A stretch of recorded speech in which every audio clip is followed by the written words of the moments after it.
Guys hello namaste vanakkam welcome to Bigg Boss tales. ఈ వీడియోలో నేను మన ప్రోమోస్లో ఉన్న డీటెయిల్స్ ఈరోజు మార్నింగ్ నుంచి లైవ్ చూశాను కదా, దాని గురించి మాట్లాడుతున్నానండి. వీడియో చివరి వరకు చూడండి. అలాగే నిన్నటి నుంచి జరిగిన టాస్క్స్ ఏవైతే ఉన్నాయో అవన్నీ నేను ఒక ఫుల్ వీడియో చేశాను, దీనికి లింక్ చేస్తాను. Please do go check that video కూడా అనమాట. So let's dive into the video అండి. ఈ వీడియోలో మన థర్డ్ ఎవరంటే మన రీతుని ఎలిమినేట్ చేస్తారనమాట. ఈ కంటెండర్స్ కెప్టెన్సీ కంటెండర్ టాస్క్లో రీతుని ఎలిమినేట్ చేస్తారు. అది మన ఎవరో కాదు, భరణి గారే. నాకు యాక్చువల్లీ ఈ విషయంలో భరణి గారి మీద కోపం వచ్చింది. ఎప్పటి నుంచో ఆయన టూ ఫేస్డ్, లేకపోతే లైక్ మొన్న తనుజ చెప్పినట్టు ఆయన వర్డ్స్ ఒకటి యాక్షన్స్ ఒకటి అని నాకు క్లియర్గా అనిపించింది. శ్రీజ విషయంలో ప్రోమో చూసినప్పుడు నాకు కోపం వచ్చింది. లైవ్ చూసినప్పుడు ఓకే, తన రీజన్స్ అనుకునే ఒక జస్టిఫికేషన్ అయితే వచ్చింది. భరణి గారి విషయంలో ఏంటో కానీ సాటిస్ఫాక్షన్ అయితే రాలేదండి బాబు. ఎందుకంటే ఆయన ఏం చేశారంటే, అంతకుముందు తనకి ఆయనకి ఏదో ఒక చిన్న గ్యాప్ వచ్చింది, నాకు రీతికి ఏదో గ్యాప్ వచ్చిందని ఇమాన్యుయల్కి చెప్తాడు. అలానే ఈ రీతును కూడా పక్కకు తీసుకెళ్ళి మాట్లాడతాడు. రీతు మన ఇద్దరి మధ్య గ్యాప్ వస్తుంది అంటే నాకు అలానే ఉంది భరణి గారు అని అంటది. ఇద్దరు మళ్ళీ బాయ్ బాయ్ బెహనో బెహనో అన్నట్టు కలిసిపోతారు.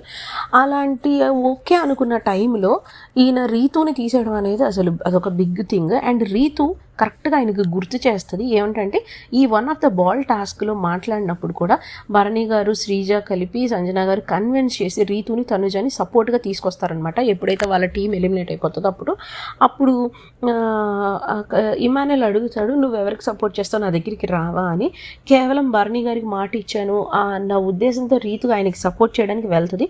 సో అది గుర్తు చేస్తుంది రీతు. ఏమనంటే, భరణి గారు నేను మొన్న ఇమాన్యుయల్కి సపోర్ట్ చేయకుండా మీకోసం నేను నుంచున్నాను, మీరు ఖచ్చితంగా నా కోసం మీరు చెయ్యాలి అని చెప్పి ఆయన అంటారు. ఒక రీతు I'm only answerable to you, ఎవరికీ కాదు, ఖచ్చితంగా నేను నీకు మంచి చేస్తాను కానీ చెడు అయితే చేయను, ఏదో ఒక రోజు చేస్తాను అని చెప్పి అంటాడు. సరే ఏదో ఒక రోజు అనడు, మంచిగా చేస్తాను కానీ చెడు అయితే చేయను, నేను నీకే ఆన్సరబుల్ అని చెప్పి రాము నిన్నటి నుంచి అడుగుతున్నాడు, నాకు సపోర్ట్ చేయడానికి ఎవరు లేరన్నా, మీరే చేయండి అని, అందుకని నేను రాముకి చేస్తున్నాను అన్నాడు. బట్ నాకు అది వెరీ అన్ఫేర్ అనిపించిందండి. బికాజ్ ఆయన నేను నోటీస్ చేసింది ఏంటంటే, ఆయన ఎవరికి ఫేవర్ చేసినా మళ్ళీ వాళ్ళ నుంచి రిటర్న్ ఫేవర్ 100% ఆయన ఎక్స్పెక్ట్ చేస్తున్నాడు. సుమన్కి చేసి సుమన్ని కూడా నామినేషన్ కార్డు యూజ్ చేయాల్సి వస్తే దివ్యకి యూజ్ చేయమంటాడు. సో ఎలా ఉందంటే అందరినీ ఆయన గ్రిప్లో ఉంచుకోవడానికి, ఆయన కంట్రోల్లో ఉంచడానికి, ఆయనకి చెంచాగిరి చేయడం కోసమే ఆయన హెల్ప్ చేస్తున్నాడు అని అనిపించింది. మళ్ళీ ఆయన వర్డ్స్ ఒకటి యాక్షన్స్ ఒకటి. అలాంటప్పుడు రీతుకి ఎందుకు అలాంటి హోప్స్ పెంచడం, ఆయన అవసరానికి రీతుని ఎందుకు వాడుకున్నట్టు నాకు అర్థం కాలేదు. So he's two safe and two faced. ఒకలా అనిపించింది అనమాట.